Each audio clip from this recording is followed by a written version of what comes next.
Hi friend, আমি কণিকা। আমার সেলাই ঘরে আপনাদের সবাইকে সুস্বাগতম। আজ আমি একটা ব্লাউজ পিস এনেছি। আমি এর ব্যাকটা মানে পেছনটা ডিজাইন করে আপনাদের দেখাবো। তো আমি প্রথমে অস্ত্রতে ব্লাউজের মাপ অনুযায়ী আমি কেটে নিচ্ছি। আমাদের ব্লাউজের ঝুল ছিল 15.5, তো সেই হিসেবে আমি 16.5 মার্জিন নিয়ে নিয়েছি। আর দেখুন আমি 4 ইঞ্চি গলা কেটেছি আর 3.25 ইঞ্চি কাঁধ রেখেছি। তো আমি গলার ডিপ করেছি 8.5, যেহেতু ডিজাইন হবে ওই জন্য ডিপ নেক করিনি। 8.5-এ আমি গলাটা কেটে নিয়েছি।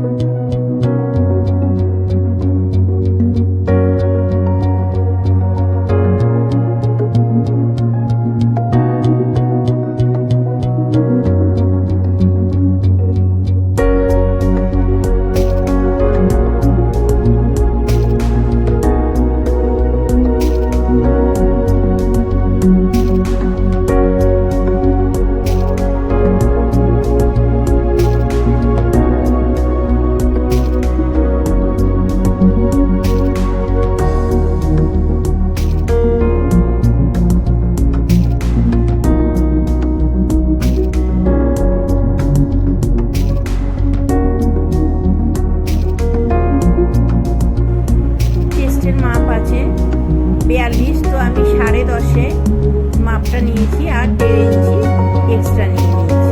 তো উপরে 12 হয়েছে, আমি একদম 12 মেপেই কোমরটাকে রেখে দিচ্ছি আর কমাচ্ছি না।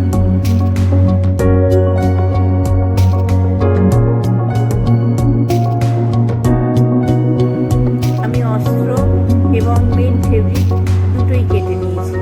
এবার আমি গলাটা রেডি করে নিলাম। এইবারে দেখুন আমি ফিতে দিয়ে উপরে 1/2 ইঞ্চি ছেড়ে দিয়েছি, দিয়ে ফিতে দিয়ে মেপে নিয়েছি আমার ডিজাইনটা কতটা বসবে। তো আমি 16 ইঞ্চি মেপেছি, কিন্তু ডিজাইন আমি 14 ইঞ্চি বসাবো, কারণ আমার এতে কাপড়টা একটু বেশি লাগবে।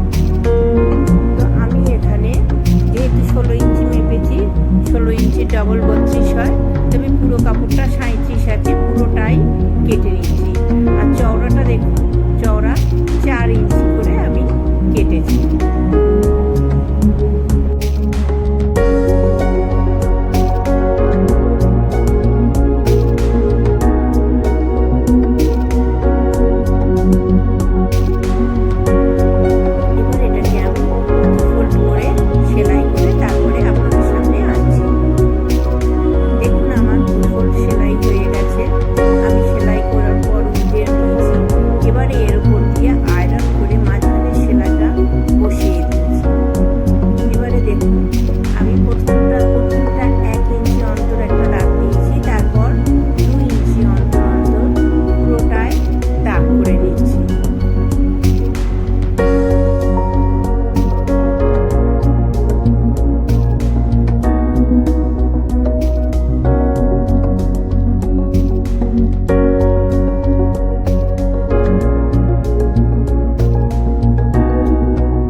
আমার এই পোর্শনে দাগ হয়ে যাওয়ার পর আমি উল্টো দিকে, এটাই যেমন 1 ইঞ্চি ছেড়ে তারপর 2 ইঞ্চি করে নিয়েছি, আমি উল্টো দিকে 2 ইঞ্চি ছেড়ে তারপর আবার 2 ইঞ্চি অন্তর অন্তরই দাগ করে নেব।